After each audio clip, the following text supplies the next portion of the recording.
Ce qui m'a salement né, parlons de la consultation prénatalité. Et on parle de consultation prénatale lorsque maman a dit. Ce que maman a 6 mois là, c'est alors que vous avez la consultation prénatale. Mais ça va la même moi de la continuer. Mais ça va la même moi de la continuer. Tu as souvent la foi quelqu'un a dit qui ça va.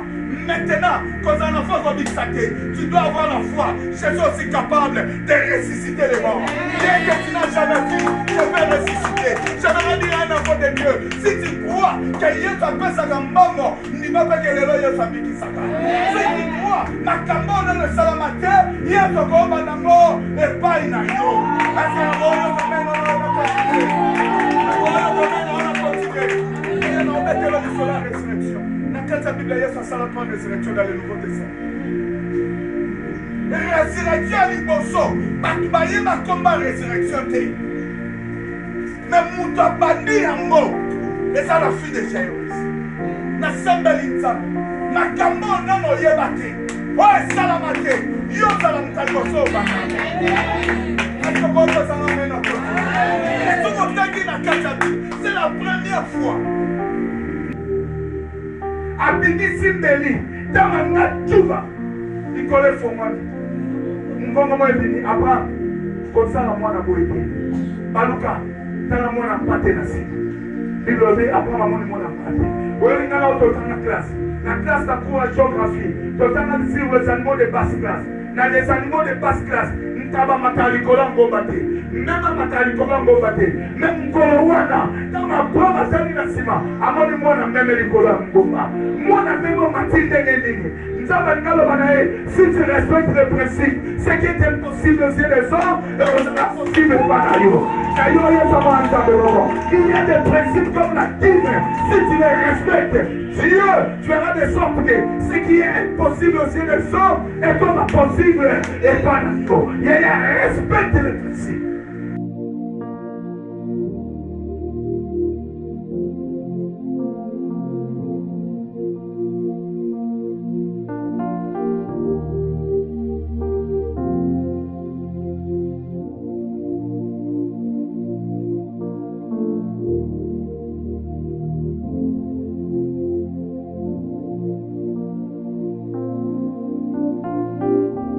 Travailler au Banda, dans ce pays d'un thème, on a pour dire mon livre, maintenant on a étudié,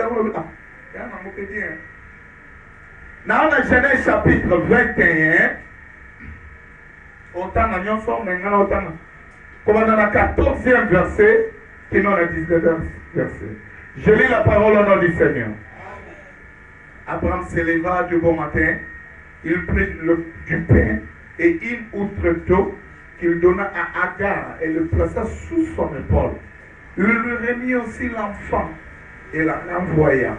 Elle s'en alla et s'égara dans le désert de Beersheba. Quand l'eau de l'outre fut épuisée, elle laissa l'enfant sous les apostos. Et elle alla s'asseoir vis-à-vis à une portée d'arc. Car elle disait que je ne vois pas mourir mon enfant.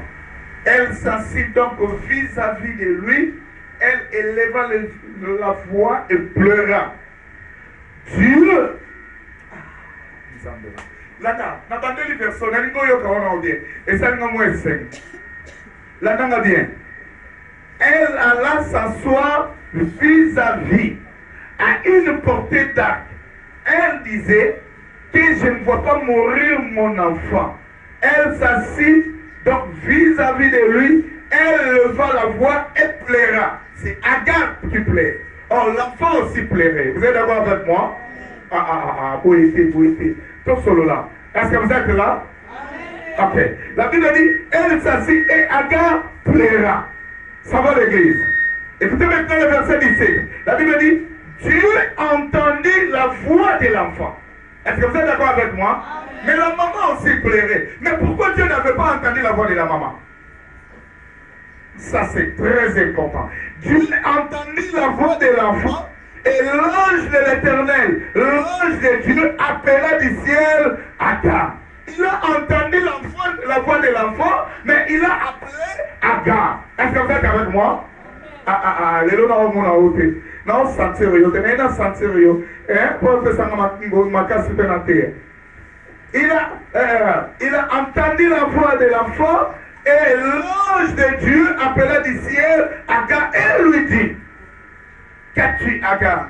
Ne crains point, car Dieu a entendu la voix de l'enfant dans le lieu où il est. Lève-toi, prends l'enfant, saisis-le dans ta main, car je ferai de lui une grande nation. Le verset 19. Et Dieu lui ouvrit les yeux. Ça encore, c'est très important. Dieu n'a pas ouvert les yeux de l'enfant, mais Dieu a ouvert les yeux de la maman. Est-ce que vous comprenez ma campagne les gars? Je vais expliquer un mot. Ça, c'est très important. Oh mon Dieu. Nous savons ça dans l'angolo, dans la volonté, dans la pensée, dans communiquer la pensée de Dieu. Et Dieu lui ouvrit les yeux et elle vit un puits d'eau. Ça, c'est très important. Et elle alla remplir d'eau, l'outre et donna à boire à l'enfant. C'est la parole du Seigneur. Est-ce qu'on peut accorder royalement la parole du Seigneur? On dirait qu'on a gêne à Mikolo Télé. Maintenant, on dirait qu'on a gêne. Mais par contre, c'est comporté, on dirait qu'on a gêne. Est-ce que pour ça, on va quel pour nous, c'est que notre Dieu, il y a place à maternité, il y a place à salle de mort bébé. Dans la salle de mort, il y a les silences. Mais dans la maternité, il y a toujours le bruit. Merci, au revoir. Amen, amen, amen. J'aime prêcher comme un enseignant. Matière nanga lelo, n'a fait déjà plein en matière nanga. À part l'introduction, il y a la définition et on va expliquer ce qu'on appelle CPS. Et dans le cadre de CPS, on va expliquer les implications, les objectifs, il y a CPS. À part les objectifs, il y a CPS, on va expliquer les implications, il y a CPS. Vous êtes avec moi? Oh, alléluia. Et je vous préviens déjà, à l'issue de ma prédication, moi, ensemble, moi, qu'on a souka, à cause de la facilité, il y a pour maîtriser ce que le Seigneur lui a donné. Est-ce que vous êtes avec moi? À la fin de ma prédication, je dis que moi, ensemble, moi, qu'on a maîtrise, il y a un temps à chakatinaï. Thème nanga le rezali, c'est les mois d'appartement. CPS veut dire quoi? Consultation prénatale. Consultation prénatale. Dans cette consultation prénatale, cette consultation prénatale, on ne parle pas de consultation prénatale, ce qui maman a salement né. Oh, alléluia. Vous étiez tous au même côté. Oh, amen, amen, amen. Et bon, c'est tout le bagage. Vous êtes à l'église. Et c'est l'université où professeur Banda, il faut tout seul là. Namanda Koloba, la consultation prénatale. La consultation prénatale. On parle de la consultation prénatale lorsque Esaline a moisi à côté. Ça va l'église. Mais on ne parle pas de consultation prénatale, ce qui maman sali fausse couche. Ce qui maman sali fausse couche, par la consultation prénatalité. Ce qui maman sali morné, par la consultation prénatalité. Alors on parle de consultation prénatale lorsque maman a côté. Ce qui maman a 6 mois là, c'est à l'autre de la consultation prénatale. Est-ce que ma maman a même moi bien? Il y a la consultation prénatale. Ce qui maman a bossé, peu importe si elle a bossé, aborde à césarienne, aborde à la voix basse. Ce qui a à 6 mois là, on peut maintenant parler de consultation prénatale. Est-ce que vous comprenez ça? Amen. Tout ça sur le lait? Pas d'accord. Ce qui a 6 mwana, c'est alors que on va dans ce qu'on va mettre les solo, il y a consultation prénatale. Mais si on civil mwana te, tu vas dans les camo, il y a consultation prénatale. Je prie les seigneurs, une tamba ça la grâce, on signe les pambolines à yo, une tamba ça la grâce, on nous va la simité, yo va aussi maman la combola yeso. Est-ce que moi on s'en va amen. Et la consultation prénatale. Et puis sur notre émi, je crois que nous allons ensemble dans les Kakawa, par le Bakamo, moi aussi à Botaka, dans 9e mois. Ça va l'église. Mais ça n'a pas si nous sous. On a français le premier pas. Premier pas. On va dire qu'on va sikana na botate. Au moment où on a 8e maintenant on a 9e mois à Boti. Et il va dire pamboli à mutu na mutu et kokana kate. Yango moment na mutu mususu. Il y a comme un niveau de ma pambolame. Mususu ça comme mais à pambolame. Papa si mususu va l'équipe ça quand même 9e mois. Est-ce que nous sommes là yo hein? Yo quand on a bandé là. Ah mais ça na les cambons na ouais sur la mise au point. Au monde n'a pas autant de consultation prénatale. Moi ça potaka na 9e mois oh eye bani. Et ligoba na temps prévu, nzamba oya pa na yo pa pambola yo. Ça va les. Mais eza na pasi mususu, ye o azaba premier pas. Sauf à côté de la 9e mois, à côté de Kobota, et Bamsou va botter à la 8e mois. Et Bamsou va l'équipe, ça quand même 9e mois, 10e mois botte. L'explication Bamsou va botter sur la 10 mois. Et les Koloba, les Pamboli à Moutou, et à la Tamunango, et après à l'Olengenamo. Oh, alléluia l'église. Oh, alléluia l'église. Et il dit qu'on ne peut pas travailler de balobi. La valeur des nombres n'atteint pas le nombre d'années. Et tout c'est la carte, il faut comme un 9 fois pembe pour nos bonga.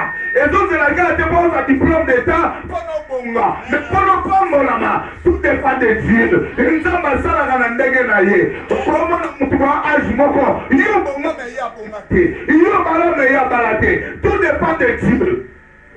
Est-ce que je parle à quelqu'un l'église? Oh, alléluia l'église. Oh, la consultation prénatale. Je disais tantôt, on parle de la consultation lorsqu'il y a la naissance. Et la mission va ensemble. Nous allons entendre la Bible dans Jean chapitre 1er, verset 11 à 12.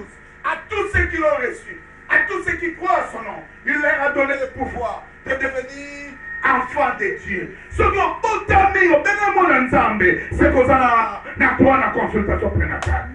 Et pour qu'un ensemble de Zoloba, si quelqu'un est en Christ, il est devenu une nouvelle créature. Les choses anciennes sont passées. Voici toutes choses sont devenues nouvelles. Oh, alléluia. Et les corations m'accordent comme Yassika, n'a comme moi Yassika. Le quoi n'a comme Yassika, c'est que nous avons le droit de la consultation prénatale. Oh, amen, amen, amen. Oh, amen, amen, amen. Laissez-moi vous parler de nouveau. C'est que ma campagne est Yassika. Par exemple, la consultation prénatale, il y a 4 éléments majeurs. Mais je vais expliquer un mot comme étant les objectifs. Mais dans toute consultation, nous avons Yassika. Écoutez l'église.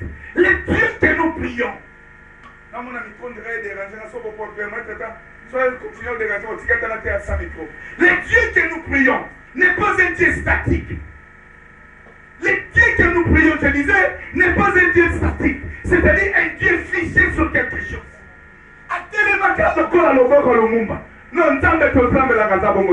Mais les dieux que nous prions, c'est un Dieu qui se renouvelle. Un Dieu qui se renouvelle. Les dieux que nous prions, c'est un Dieu qui évolue. Les dieux que nous prions, c'est un Dieu capable de faire ce qu'on n'a jamais fait avant. Il n'est pas statique, mais il est dynamique. Et c'est dans les dynamiques où il y a le nouveau. C'est-à-dire, dans les dynamiques, il y a l'évolution. Dans les dynamiques, il y a le renouvellement. Dans les dynamiques, il y a quelque chose qui n'a jamais existé, qui n'a jamais été. Dieu peut encore le faire. Oh, alléluia. tika nasambela nzambe asala yo ngulu eloko nano sala matata na famille na bino afanda ngo na plan na yo eloko nano sala matata na kati eglise asala ngo fanda yo nasambela pona yo nzambe yo kalibonde linanga nzambe abakoki nyonso atanda loboko likolo na yo kola nzambe moko dynamique asalela yo makambo yo nano sala mate. Oh, alléluia. Amen. Bandeko, je parlais de CPS. Vous dites, Bandeko, dans 4 CPS, il y a 4 éléments. Tango, Bongo Sima, on peut expliquer. Et là, on peut surtout qu'il y a CPS. Pourquoi? Parce que maman qui est dans la CPS pour préparer l'enfant de 0 à 5 ans à embrasser sa carrière scolaire. Parce que aidez-moi, hein? Maman, oh, alléluia. Maman, tamba qui est dans la mona CPS. Et l'autre, on peut préparer l'enfant à embrasser sa carrière scolaire. Moi, je suis à Bandi Kotanga. Yango bokomo n'est pas dans ma soeur. L'église catholique na bopito na bango. Bokomo na, ceux qui maman ont respecté les 5 ans, après ça, ba maman ba cadeau. Oh, alléluia. Et l'autre, le bosso, yango wana. Et l'autre, on est balé. Parce que dans CPS pour nani. On va expliquer les 4 éléments wana. Et ça pour suivre l'évolution. Il y a point, il y a moi par rapport à âge naïe. Moi il y a 2 ans. À cause d'un kilo, et qui dit que est mati. On l'a là. Et non seulement c'est là. On l'a fait évolution nutritionnelle naïe et évolution psychologique. Est-ce que moi non a soli à dire? Au moins, maman me souhaite va kenda par kilo. Bon, moi, dans ma saison, on a oublié de faire ça. Parce que comment on va prendre la banane à coche. Vous êtes d'accord maintenant? Oh, alléluia. Faites ça maintenant, bien avoir expliqué ma camon dans le sens spirituel. Oh, alléluia. Ya. Et nous comme ça, on va maman va kendaka. Consultation prénatale et d'aller pour vacciner l'enfant. En vue de l'épargner contre toutes sortes de maladies. Bon, moi, la maladie va buka oh et yak. La maladie moussou yak. Maintenant, maman kendaka consultation, bah plus ça moi va vaccin. Bah vaccin wana et ça pour la épargner moi na kata ba maladie wa koya. Et ami ne peut asuka. Quand maman va kendaka consultation, ayoka katoli ya ba minganga pour na kobatela mwana. Donc, le respect des directives du docteur. Ça va l'église.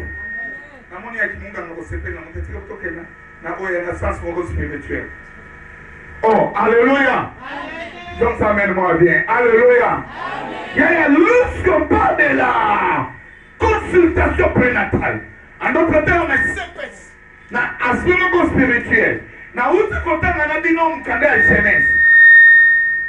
Genèse chapitre 21, tu vas dire de 14e jusqu'à 19e verset. Bible lobby, et ça là, il y a moi, si mon Aga. Tata mon connaît ça, Abraham. Azalé na moi, si na Sarah. Et par nous, on bon tate. Bible lobby, comme sous Sarah. Il y a mon pas là, il y a la moukayo, et l'Abraham les solos. Abi Abraham. Le coup là, tu as bon tate. Sous mon salinanga. Botanaï. Il y a un qui apprend. Et ça, ça. Vous êtes d'accord, hein? Si vous dites le lobby, le coup d'appel à Tamouana, mon sali, mon moussala, a comme bien, comme propriétaire privé à maîtresse. Et il comme même les Boumounaïe, et ça, il y a comme à maîtresse. C'est le lobby. Après, ma case, Aga, mon moussala. C'est ma ressemblance Aga Azuise. Na reçoit semi, on est un respecté maître naïe, a commis comme malmené qu'on s'est qu'à maîtresse naïe. Dans ma commis qu'on s'est caillé, mon colonne sous Sarah la mouka non. Toi c'est pour Abraham Tobenga naïe. Sarah na zemi, badengani Aga. Bible Agar a tini, Tamakei, a commis la carte à désert. Ange de l'éternel a bimini. Et à qui m'a pour la nini? La dame nous bien.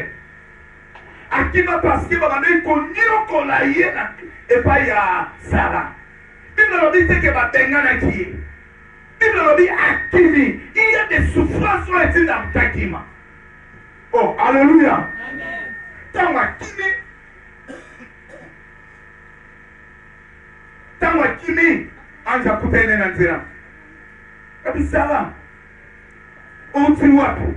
Ozo kende wapi. Abi na kimi. Mokesanga zo nyokolanga. Abi zonga. Senga ebolimbisa. Aga azongi. Asengi bolimbisa. Yeye vanda kimia aga. Aga tawa moni aboti. Abandili sukotumbo la Sara. Tama bandiko seka Sara. Bandiko seka Sara. Bible lobi. Baye kombimisaye pour la seconde fois. Tama benanye malani bale. Wana Abraham. Na texte otangi. Azilipa. Apesi aga. Kono le samona nanzela.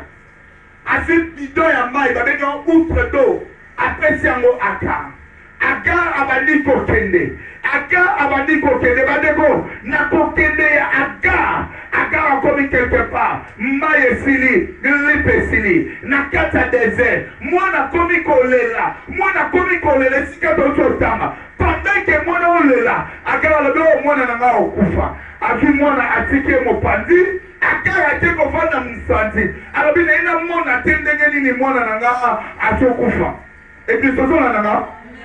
Oh, alléluia. Bible lobi mwana solela, mama pena ndomba sosanene, asolela. Et lui que bangomi bale ba osane, ba olela. Mais la Bible dit, l'Éternel entendit la voix de l'enfant. Mais l'Éternel n'avait pas entendu la voix de la maman. Oh, alléluia. La question pourquoi? Ntambo yoki mwana yoki mamate. C'est parce que Mouana, Ismaël, c'était le fils d'Abraham. En d'autres termes, il était aussi le fils de l'alliance. Mais il n'était pas le fils de la promesse. Est-ce que quelqu'un est d'accord avec moi? Oh, alléluia. Bible dit l'Éternel entendit la voix de l'enfant. Si tu es fils de l'alliance, Nzamba oyokayo. Kolela no nyonso, Nzamba oyokango. Nzamba monango, Nzamba opambolayo. Et la Bible dit, quand Nzamba yoki, la Bible dit, Nzamba lobina aga.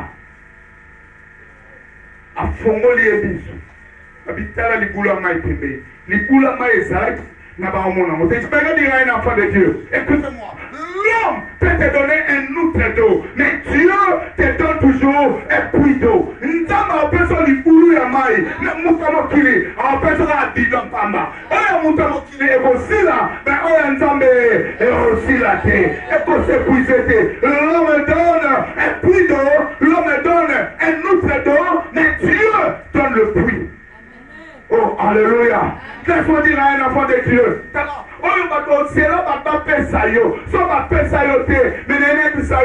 Dieu est capable de te donner ce que les hommes ne peuvent pas te donner.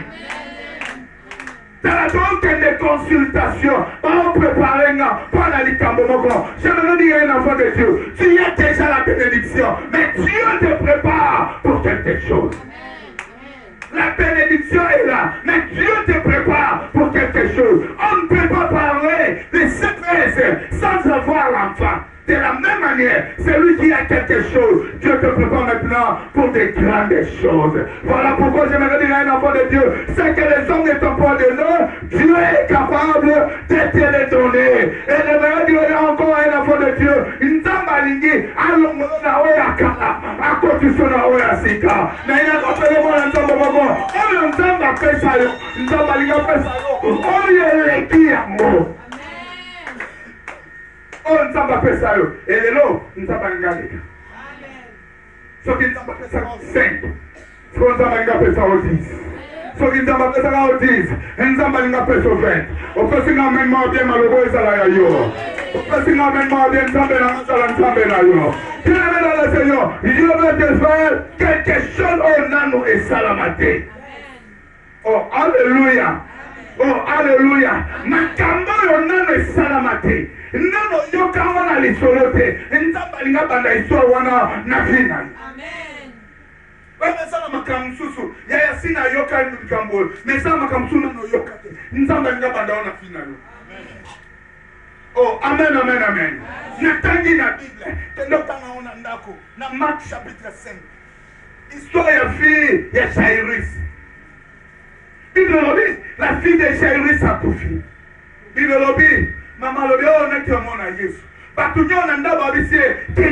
Nous vous encourageons. Parce que Jésus c'est un guérisseur de maladie.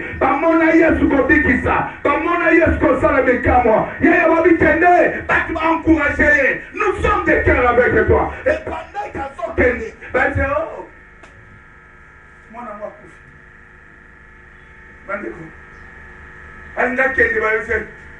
c'est quand vous découragez qu'on l'aime ça inutilement. Moi, on a ça. Vous savez pourquoi vous avez les bons? Parce que Batunia va y aider. Il y a des gens qui continuent à préparer pour des grandes choses. Nous sommes préparés pour des grandes choses. Nous sommes préparés pour les Kamba Batunia sauter. Pour la Macambo, on a le salamate. Est-ce que vous battez la main même bien? Il y a Yoka. C'est moi, là. On a que Luka Yesu. Pourquoi? Parce qu'il saisit guéri. Tamate, à tout mes pas, c'est quand moi, on a fait un écoutez-moi bien. La langue a très bien avant. Tu vas dire qu'on est découragé. Pourquoi? Tant qu'on va dire qu'on est découragé. Pourquoi on est découragé? Parce que nous sommes non bâtis que là, comme on a eu, ça c'est du ça pour tout. Ce qu'on a dans la Bible, ça c'est du ça pour tout. Mais nous avons confessé que le procès est exact. Oh, alléluia. Oh, alléluia. Mettons-moi le monde en commis. La blâme ne pas à Jésus. Pendant que ma bande est découragée, il y a à comprendre ce qui n'a pas sécurité. Il sera la résurrection et qu'on va dans le pananga. Il sera le c'est quoi et qu'on va dans le pananga. À résister. Jésus a dit, ça va la condiment. Mettons-moi, il y a qui a déjà la condiment. Oh, alléluia. Oh, alléluia. Quand on m'a dit, il faut avoir la foi. Oh, alléluia l'église. Oh, alléluia l'église. Yaya, akomi wana. Et tant akomi, moi na koufi. Baba ou découragé. Mais il faut venir à la foi. De quelle foi s'agit-il? Mais ça va même bien continuer. Mais ça va même bien continuer. Tu as souvent la foi. Quelqu'un a dit qu'il s'arrête. Maintenant, quand un enfant comme tu dois avoir la foi. Je suis aussi capable de ressusciter les morts. Bien que tu n'as jamais vu, je peux ressusciter. J'aimerais dire à un enfant de Dieu, si tu crois que Dieu t'appelle ça comme bango, n'y va pas que les loyers soient qui s'arrêtent. Si tu crois, ma cambo dans le salamate, il y a ton corps banango et pas une ayo. Parce que on va continuer. On va continuer. Et on va mettre la résurrection. Dans la Bible, il y a 63 résurrections dans le Nouveau Testament. Résurrection à l'Iboso. Parce que il y a un combat résurrection. Mais Mouta Bandi Yango. Et ça, la fille de Jairus. Na Sambel Insan. Na Kambo Nano Yebate. Oh, Salamate. Yo Salamata Boso Banana.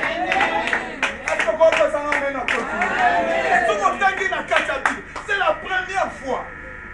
Na Jésus. Dans le Nouveau Testament, la résurrection de Soye Sassaraki, c'était la fille à Jairus. Et quand vous avez continué l'histoire, oh mon Dieu, n'a pas dans ma camboule. Quand vous avez continué, il y a une histoire à Jésus. N'a Kati, à la deuxième résurrection. C'était la fille Sanaïm. Bible lobby, le fils unique de sa mère, Akoufi, le fils unique de son père. Jésus est le fils unique de son père. Oh, Laïmon Anaïd, le fils unique de sa mère. Oh, le fils unique de sa mère, Asakoufa. Mais le fils unique de son père était encore vivant. Est-ce que le royaume quand même on a continué? Il y a personne emmène-moi bien. Il y a un Kotoyo, fils unique de son père, Azokenabi Manamboka. Mais de l'autre côté, il y avait le fils unique de sa mère. Il y a Koufaki, Bamemiye, Babimsena Mboka, Wabake Okunda. S'il y a le fils unique de sa mère, il y a aussi le fils unique de son père. Est-ce que nous voyons quand même on a continué? Il y a des personnes qui ont continué. Il y a des personnes qui ont quelque part. Le fils unique a coûté un fils unique.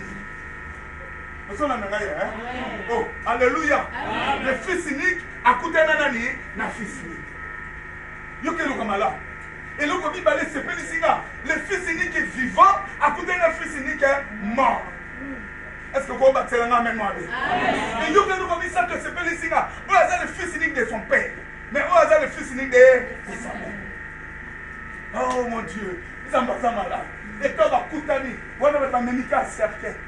Vous avez même qu'à cercle. Yaya, vous avez un désespoir. Nous avons dit, et si il y a désespoir de ça, il y a le fils unique qui peut changer l'histoire. Bible lobby. Il y a ça simbi cercle. Tant que la Bible bien, nous avons couvert ça à l'amour. Vous avons couvert là la route. Vous comprenez?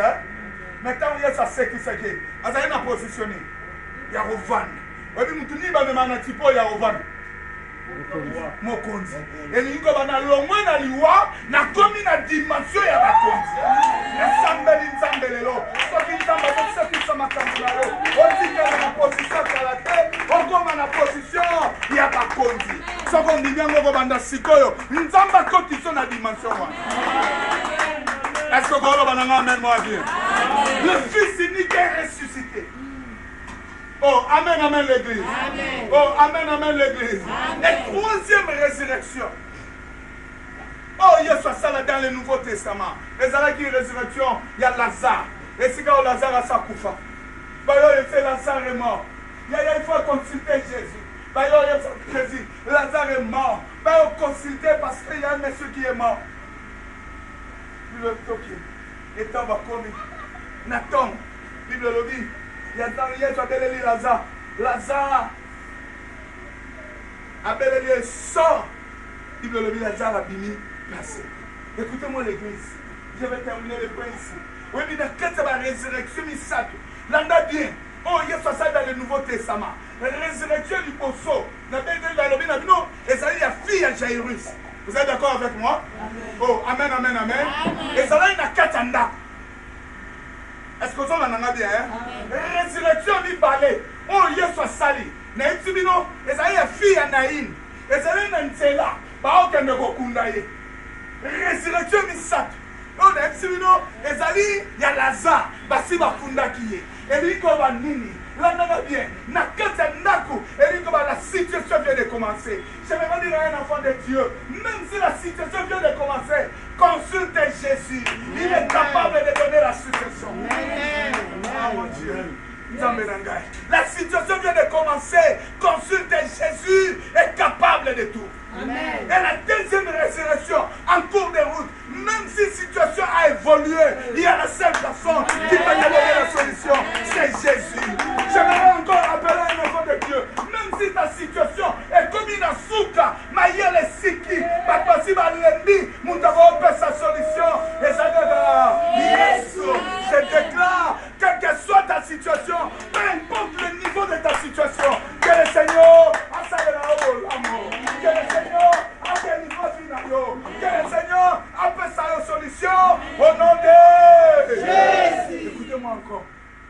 Il y a 3 réalités.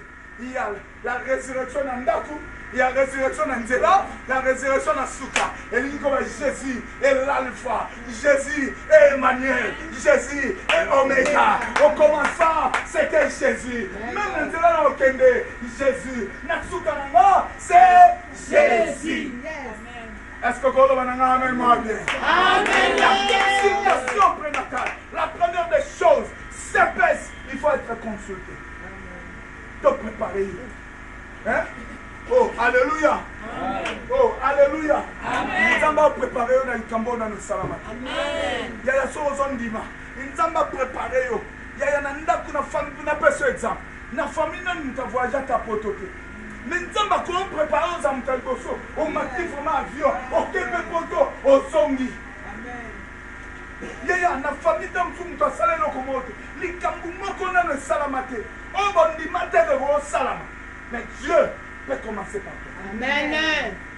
Est-ce que moi, nous avons le banana, même moi bien? Oh, le banana, même moi bien. Deuxième des choses. Dans ma maman va faire la consultation. Mais sinon, c'est pour suivre l'évolution. Il y a quoi et moi par rapport à l'âge. Et bon, qu'est-ce que Et ça, suivre l'évolution, il y a quoi à moi par rapport à l'âge. C'est suivre aussi l'évolution nutritionnelle et psychologique. Écoutez. Nkola lingi ala de la évolution natangi la Bible. Yeso tambola na ba yeko na ye. Mukomto tambola tanga ona Marc chapitre 11 verset 20 à 24. A tambola na ba yeko li. Amoni ntete moko ntete mado eke na bukambuma. Tangwa ye bukambuma. Ye ko koma bukambuma. Ata ko ntete mo za mbuma. Et puis Bible me dit c'est pas la saison. Et qu'ils se sont là dans hein. La Bible dit, il y a laquelle ils étaient ou à lesquels n'a pas mon accueil. Ils sont bien, c'est tout là. Et tout qui n'a pas bon. Mais il faut que c'est peu les signes ça. Tout l'accueil, la songi, n'a pas là wana. Bah il faut battre les états et kaouki. Bah rappeler Jésus. Quel est le laquelle qui m'a dit bah casser kaouki. J'aime la réponse de Dieu. Jésus le dit à Bango. Ayez foi en Dieu. Oh, alléluia. Si on a un monde de ma vie, on a un monde à la chute, Jésus a dit, ayez foi en Dieu. Mais si on a un texte original, il dit, ayez foi en Dieu. Il dit, ayez foi de Dieu.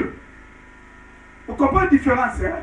Ayez foi en Dieu, ayez foi de Dieu. Quelle différence y a-t-il entre foi en Dieu et la foi de Dieu? La foi en Dieu. La foi en Dieu a besoin d'un point de référence pour croire. N'importe comment pour un anima. Oh, alléluia. Oh, alléluia. N'importe ma campagne hier sur la télévision pour moi pour Kalamakol. Le code a n'importe n'importe ma paix à Wayet sur la télévision. On comprend le point de référence. Oh, on a monnaie. N'importe mutumamo abala. N'importe qui m'appelle les lots. On collabore ça m'appelle les balles.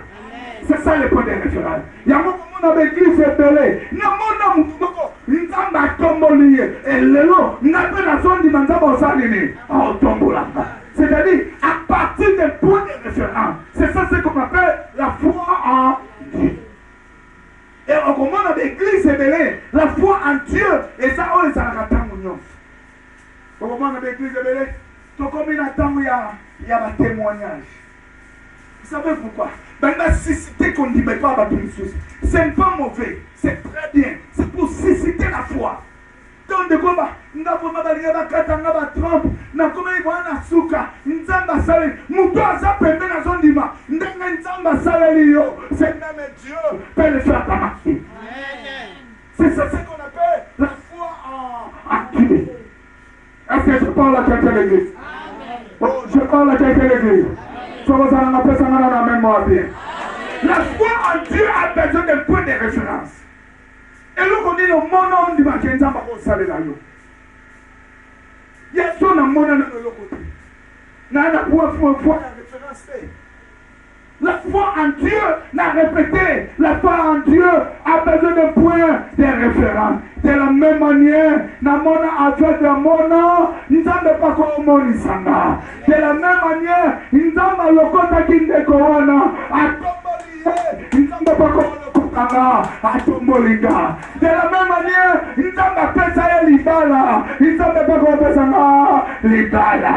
De la même manière, nous avons fait un voyage à Kokipe comme Manga. Nous avons fait un ensemble, nous avons fait foi en Dieu, nous avons fait la yo, kolanda ya kondima na yo. Ndamba sale la yo, kolanda na kondima na yo. Soko pasika na aben mo bien.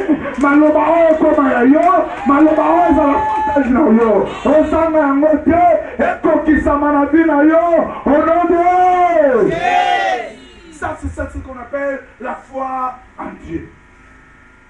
Mais la foi de Dieu est le contraire de la foi en Dieu. La foi en Dieu a besoin d'un point de référence.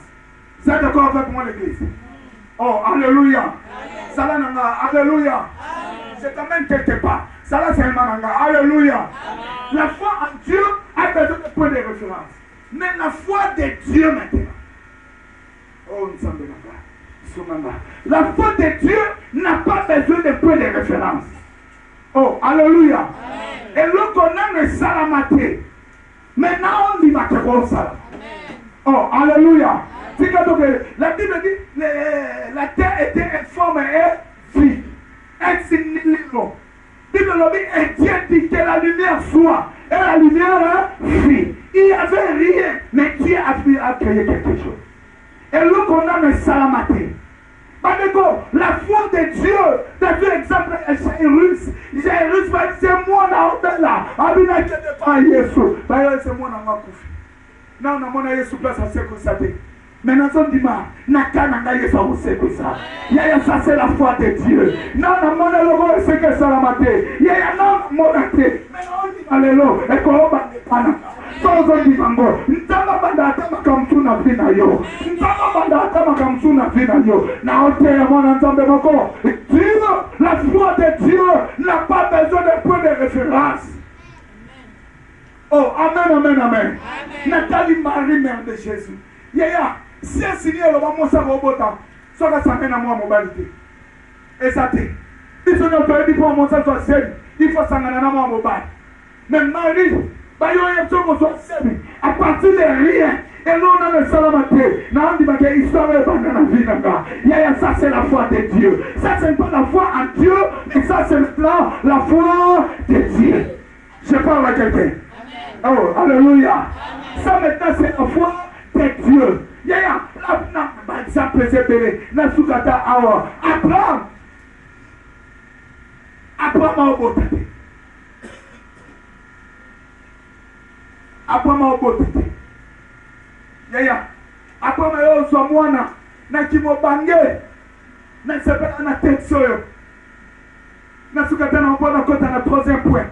Na kimobange Abraham azu mwana. Après nzamba zo. Abraham.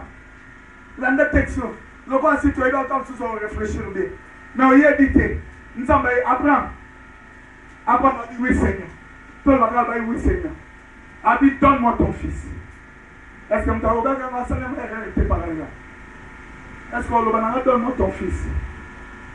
Après, ma salle n'a pas combien? Tu n'as pas déjà mis par Ismaël et Isaac. Vous êtes d'accord, Nanga? Si vous avez entendu, donne-moi ton fils. Fils, il est le les lots, le Isaac va se libre. Mais Nathan, moi, il est battu. Oh, alléluia. Et à bâti, c'est ton unique. Est-ce qu'Abraham a un unique fils? Ça n'a rien. Mais ça n'a rien. Et nous sommes c'est lui que tu aimes beaucoup. La preuve que mon ami Abraham a parlé. C'est faux. Abraham aimait aussi Ismaël. Parce que Colombo, ça la première circoncision. Et on commence à l'Ismaël circoncision. Colombo n'a pas si appris naïe. N'a moi n'a rien de c'est qu'il aimait aussi son fils. Oh, alléluia. Abraham comprendre un Nzambe. Et il comprendre mais il y a des réalités cachées. Est-ce que je parle à quelqu'un? Donne-moi ton fils, ton unique, celui que tu aimes beaucoup. Abraham comprend. Isaac. Isaac. Abraham comprend, oui, il y a le fils de la promesse. Je n'ai qu'un seul fils de la promesse, c'est Isaac. Oh, amen l'église. Il veut le dire. Abraham a su moi, a eu 6 mois cité. Abandon kende naye.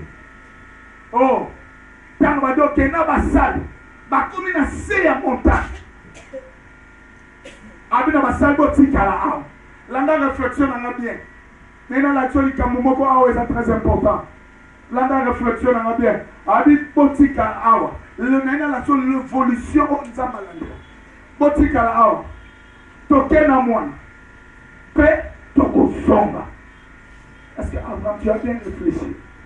Oh, Abraham a dit, donne-moi un nzamba, pomela mwana na yo. Est-ce que tu l'as?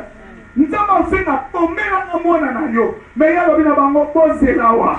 Tokena mwana, soit physique ou adoré, nous reviendrons vers vous. Je pense. Tant que tu as pas aucun ça. Nena okede, nzamba oboma mwana, pe nzamba osefu. Abraham. Et nous connaissons la foi de Dieu. Si vous allez dans Genèse chapitre 1, si dans Genèse chapitre 21, même 22, résurrection salamate. Comment résurrection ça. Mais avant de venir, il dit qu'on soit maintenant moi. Pendant que nous avons le bidon, moi, on a okufa kuna. Abraham croyait parfois. Parfois, nous avons au bon moyen. Parfois, nous avons au sait que ça y est. J'aimerais dire une foi de Dieu. Si tu as la foi de Dieu, ma camarade n'a existé. Nous avons commencé à exister quand la foi n'a vu dans le livre. La Bible dit, ne pensez plus aux événements passés. Ne considérez plus ce qui est ancien. Voici, je veux faire une chose nouvelle.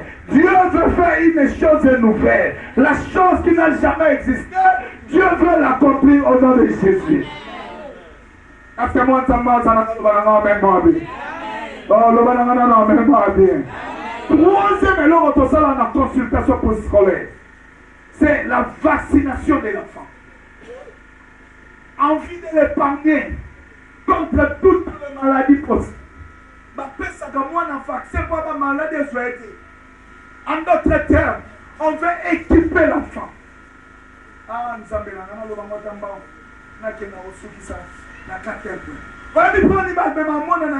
kilo, pas passer par vaccin. Écoutez-moi l'église. Et la vaccin, c'est équiper l'enfant. Oh, la texte, vous regardez ma casse. J'ai Matthieu chapitre 17. Son téléphone a pris en fait. Quel est une asuka? Donc, dans Matthieu chapitre 17, il dit le lobby, il y a son Matthieu Colombo Manaba Yekol. Oh, alléluia. Amen. Là, bien. Dans Matthieu Colombo Manaba Yekol, il y a eu la transfiguration. Dans la transfiguration, il y a Moïse. Nanani, il va commis dans le colo. Il s'est abattu. Et quand ma cambouli colo est signé, si c'est ma paix, il faut se commencer à dire. Yesu okita na bali ko ndama ko mwe ka ba okita ka ko ama papa mo ga ye o kolo na ile ba disciple no ba tikale ko mwana ba tiki seba ko kite mwana ngaza na epilepsy azoko ya wapi est-ce que bibi sote twana ako na moto azoko su wapi na mai mais ba yiko na ba sani ba ko kite nzoka ni kolo ngoma il y avait un problème d'équipement nani abimaki rappelez-moi nani abimaki liboso Eli nanani tanga siko na kata Bible. Eli azalaki spécialiste ya kokitisa na moto. Aliaki oyosa Jésus na se administrer na grâce. Moto kote bateli boso na yo. Il y a encore Moïse. Oya amesana kokabola mai. Ayo yesa Moïse Jésus na ministère na yo kokitisa yo. Mai kokela tamu kolomoko. Yesu ba yengi Jésus. Mwana akoya kana mai, mwana akoya kawapi na moto. Oh, ya utoza ekipe pa batuli, ya mai na ya moto. Amen. Ah, Yesu akala vita. Oh, ba biloko na utoza la moto kipima. Amen. Mwana dika, mwana dika. Il faut être vacciné pour que l'homme. Non, c'est le coco qui il y a des gens qui sont ensemble moko. Nous doit être vacciné. Et le comment côté la Bible dit je vous ai donné le pouvoir de marcher sur les serpents, sur les scorpions et sur toutes les puissances de l'ennemi. Et rien ne pourra vous nuire. Je vous pose la question. Pourquoi la Bible dit, la Bible n'a pas dit, je vous ai donné le pouvoir de marcher sur les lions? Pourquoi la Bible n'a pas dit, je vous ai donné le pouvoir de marcher sur les chiens? Pourquoi les serpents et les scorpions? Lobana na passer lobana wa mkitosilisa. Ah lobana bia passer lobana mkitosilisa. Ana mongi uza kilo. Ah na kansi sole sole bo si balingisia. Lobana passer lobana mkitosilisa. Pourquoi la Bible parle de serpent et scorpion? Est-ce que na holoba? Na holoba? Ah na solo kama papa te. Papa na holoba? Yaya pourquoi la Bible parle de serpent et des scorpions? Soyez dit, venez un serpent et dit madame Touraï. Venez un scorpion et dit madame Touraï. Et dit comment ne venez. Et où t'en as mon tour. Et où t'en as ça.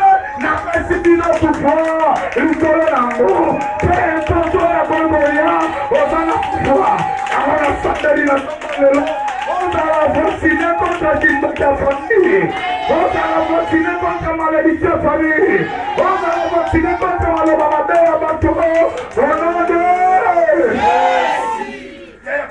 likolo tina se bolonganga te bokoya nzela moko nzambe akonza bino na se ya sambo okobwaka maladi na bino na nzela nakonia tango na kombo na yesu mutu nyonso akofenenga aosimbaka te tika kobanda lelo ozala vaksine na yango tika kobanda lelo ozala vaksine na yango onode tosukisa quatrième eloko esalama na consultation préscolaire ezali respect ya makambo oyo munganga oloba mpona mwana sava l'église babi lelo église ekosana eloko oyo yaona ngai nasukisana église yoka bato ebele bakosana eloko il y a des directives ke munganga tali nde mwana na okende akomi komatisa kilo koleka age na ye ekomemela ye à la longue l'obésité tout mama gere mwana na kolia soit mwana na yo azokitisa kilo mingi bamase bango bapesi yo babiloko wana bapesaka kende kolesa amatisa kilo c'est-à-dire il y a des directives oyo munganga apesaka aske nazosolola mwa nzambe moko de la même manière yaya yo oza deja na mwana oza na ye aza lipamboli mwana oza na ye aza mosala mwana oza na ye aza libala mwana oza na ye aza eloko oyo oza na yango est-ce que kobatselanga membabe et parmi les directives oyo eza munganga te moto aopesa nzambe moto aopesa yo directive ya liboso tu dois apprendre à donner la dîme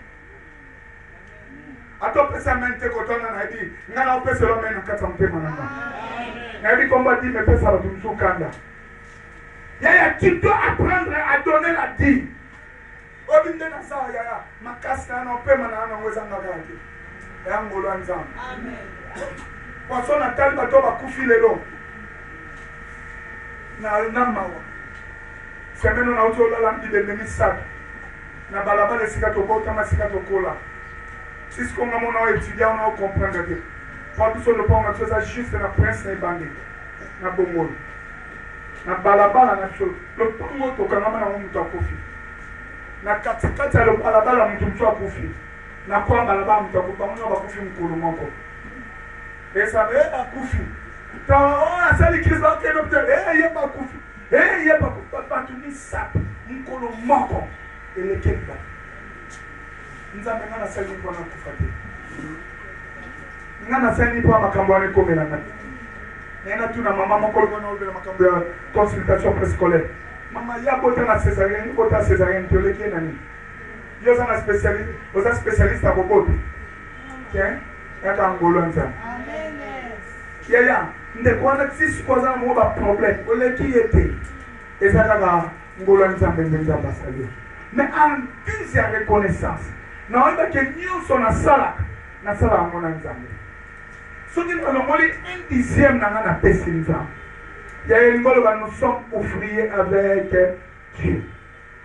Est-ce que église ozolanda nga bioloba na nga memore tala Israël na Nombre chapitre 9 baotambola te soki nzambe alobi batambola po batambola ifo bamona lipata etelemi so etelemi bango mpe batelemi soki etamboli bango mpe batamboli yaya parmi les directives mwana na nzambe apprend à donner la dîme peu importe oyo babaoloba dîme ezalaka te dîme boye na boye tokonvwangisa bapasteur yaya ngai pasteur te yo napesaka dîme na nga tikala ata ntango na oteya boye na suka ntango opema mabonza nalongolaka dîme na nga napesaka epa père spirituel na nga lokola na pasteur na opesa epa papa molimo na nga et chaque jour pourquoi parce que nayebi le bien fondé ya dîme napesa te exemple ya mama bokilo na nga adam na nga mapapa nakufa aza na 5 ans elelo comme na ba40 d'années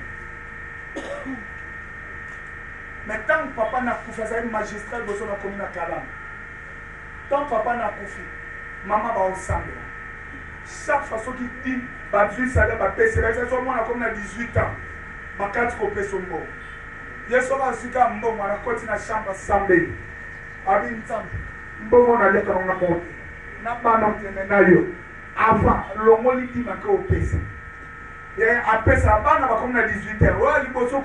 Bientôt 50 ans. C'est-à-dire, il y a des choses. On a c'est vrai. Maman Bokilo Nanga. Il y a des choses, il faut respecter les principes. On dit qu'on a mis le solo à apprendre. Tellement ma cambolette. Après, on a dit que c'est là. Il y a matina moana. N'a que présenté. Il y a un temps où mati. Avec un temps de l'homme qui a aussi. Dieu est capable de créer un miracle si tu respectes les principes. A matina moana likolo. A kandi moana singache moana netumbe. A bini simbeli. Tama nga chuba. Nikole fongwani. Mbongo mo ebini. Abraham. Konsala moana boete. Baluka. Tala moana mpate na sima. Bible dit Abraham amoni moana mpate.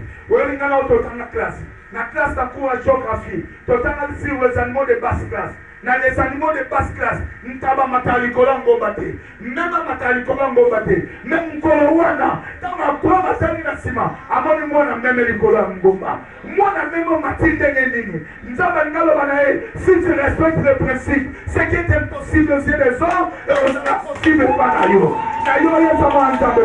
Il y a des principes comme la dîme. Si tu les respectes, Dieu fera de sorte que ce qui est impossible aux yeux des hommes est comme possible et pas d'accord. Il y a respecte les principes. Est-ce que je parle à quelqu'un? Oh, amen, amen, l'église. Il y a des principes. La Bible dit, on ne se présentera pas devant l'Éternel le même vide. Dans l'église, on se présentait même vide. Now, bon, ça peut être samedi. Papa et maman et ça m'a 500. Pendant Jean lundi, on fait la zozo. Na sepela na système on a la kisanga. Ya sona ko tambola na zata la mbona mkena zo. Na ana caisse. Na anga mota msu 1000 francs na cheni. O na keko te abona longoli di na cheko to. Na tamu na sika mo.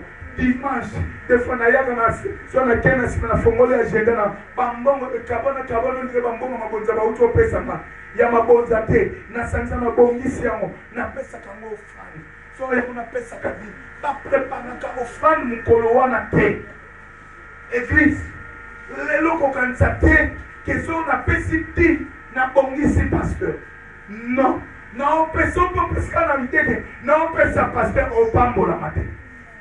Mais personne n'a idée que non, ça, ça veut qu'il y a une différence entre la dîme et le indésir.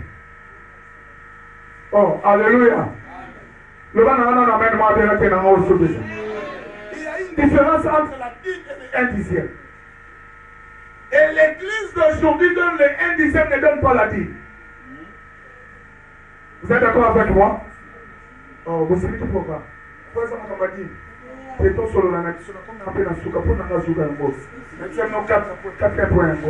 Oh, alléluia. L'église d'aujourd'hui le donne les 1/10 et l'église d'aujourd'hui ne donne pas la dîme. Oh, amen, amen, amen. Lorsqu'on parle de la dîme veut dire quoi? Au bout d'un an, par exemple, $100. Ça va? Donne ensuite $100. Avant de faire la dépense, on sort. Na lumoli 1/10. Ça, on appelle ça la dîme. Ça va? Mais les 1/10, on va utiliser dans le bon moment. On appelle ça qui dit. Donc, ils ont écouté combien? Ça, on appelle ça 1/10. Or, Dieu ne demande pas les 1/10, Dieu demande la dîme. Avant toute dépense, commencez d'abord par l'Éternel. Écoute ce que dit la Bible dans Genèse chapitre 1er. Bereshit bara Adonai Elohim et A. Écoutez Israël, l'Éternel votre Dieu est un. Le mot Bereshit veut dire avant tout c'est Dieu. Avant le Salam, c'est Dieu. Salam c'est Dieu. Mbongo nanga c'est Dieu. Bereshit, c'est va dire Nakoba Nanabopesa dit. Bien aimé, Batumine Bayak église, n'a l'obité qu'aucune église sur Rosanimbo, n'a l'obamon église, tu as au centre de la Tépo Nambo, mais tu as au centre de la Potoco Nicolo. Mais parmi les principes nous avons parlé d'Abisso, toi y a une église maboko pamba. Mais ngana oye biso toi y a maboko pamba. Wane zanga, c'est que yondo lingo ya maboko pamba. Pendant lundi et dimanche. Est-ce que vous êtes à l'état au 500? 500. Tout comme dimanche, vous voyez maboko pamba. Et en plus, ça va dire, on est comme ce qu'on a monté dans ma tête. Et puis, deuxièmement, même si vous avez un âge, et tout le matin, la consultation préscolaire, toute la évolution à âge, évolution à poids, évolution de moliaque. Dans l'âge, on est en train de demander frapper de la personne de 500 francs. Et quand on a demandé frapper, on a payé, pourquoi on a dit? Oh, alléluia. Oh, alléluia. Si on a payé 500 francs, on va combien? Au moins, tu as déjà l'enfant. Tu as déjà la consultation préscolaire. Moi, je déjà. Il faut te préparer mon à la classe. Et il faut te préparer au côté cours de grand. Au sein de la succès na Ozana. Et il faut la consultation préscolaire, il faut battre aux Zani. Bible le dit, pour ceux qui s'aiment. Verset à celui qui n'a pas, Bible le dit, on notera. Ça va? La date verset. À celui qui n'a pas Bansani, Bakolongo. À celui qui a, question. À celui qui n'a pas Osana, d'après nous, réfléchissons à ça. À celui qui n'a pas, on notera quoi? Cela veut dire, il a pensé ensemble. Il n'y a personne qui n'a rien. Nous tous, nous avons quelque chose. Nous tous avons créé Osana et Loko Moko. Oh, alléluia.